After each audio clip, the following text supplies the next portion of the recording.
नमस्कार दोस्तों। श्री सुरेंद्र मुनि जी एस्ट्रोलॉजी में आप सभी का एक बार फिर से स्वागत है। आज मैं आप लोगों को 11 मई 2020 से 25 जून 2020 तक 6 ग्रह वक्री रहेंगे, उनके बारे में बताऊंगा। देखिए, ज्योतिष में 9 ग्रह होते हैं, जिनमें 2 ग्रह राहु और केतु हमेशा उल्टी चाल चलते रहते हैं, जो वक्री रहते हैं।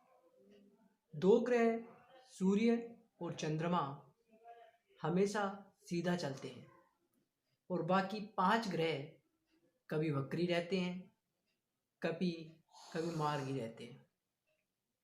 इस वर्ष मई और जून में ग्रहों का बहुत ही अजीब संयोग बनेगा, जब राहु और केतु के अलावा 4 और ग्रह वक्री होकर चलेंगे। जब ग्रह वक्री रहते हैं तो इसे ग्रहों की उल्टी चाल भी कहा जाता है।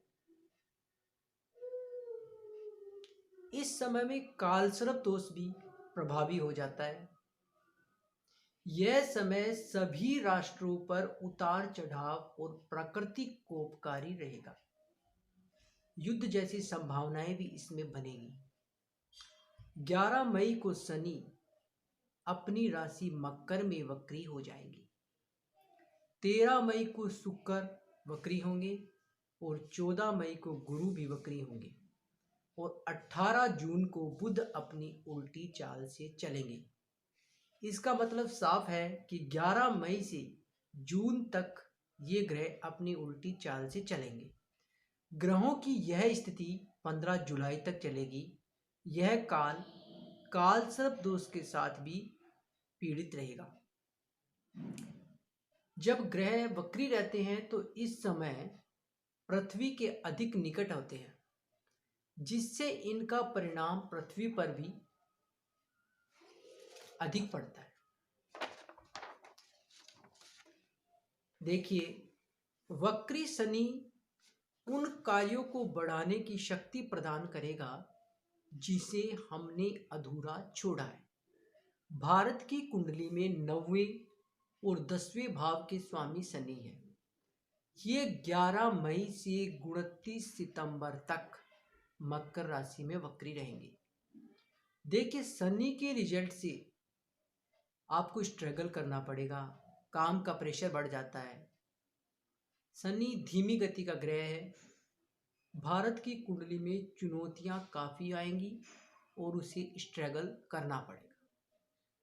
उसके बाद में शुक्र भोग विलास और आराम और सौंदर्य का ग्रह कहा जाता है। 13 मई से 25 जून तक शुक्र ग्रह वक्री होगा। भारत के लिए अगर देखा जाए तो शुक्र अहम भूमिका निभा सकेगा। यह लोगों का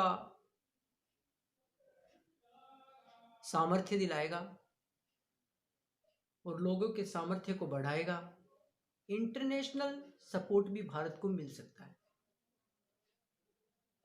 गुरु को ज्ञान और बुद्धि का कारक ग्रह कहा जाता है।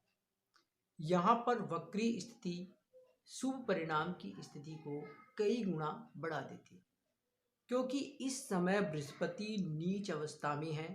जब वक्री होंगे तो अपनी नीचता छोड़ देंगे और 14 मई से वक्री होंगे। हाँ, शनि थोड़ा स्ट्रगल जरूर कराएंगे, पर गुरु एक संजीवनी का कार्य करेंगे भारत की कुंडली के लिए। लेकिन गुरु का भाग्य स्थान में होना भाग्य को चुनौती देगा, जिससे धर्म और समुदाय में अशांति भी बनेगी। ये एक चिंता का विषय है। उसके बाद में बुध ग्रह 18 जून से वक्री होगा। यह समय नए विचारों का, नए समाधानों का कहा जा सकता है। इस समय में कुछ ना कुछ नई खबरें आती रहेगी, जैसे महामारी पर नियंत्रण या उसके खिलाफ कोई दवाई का बनना।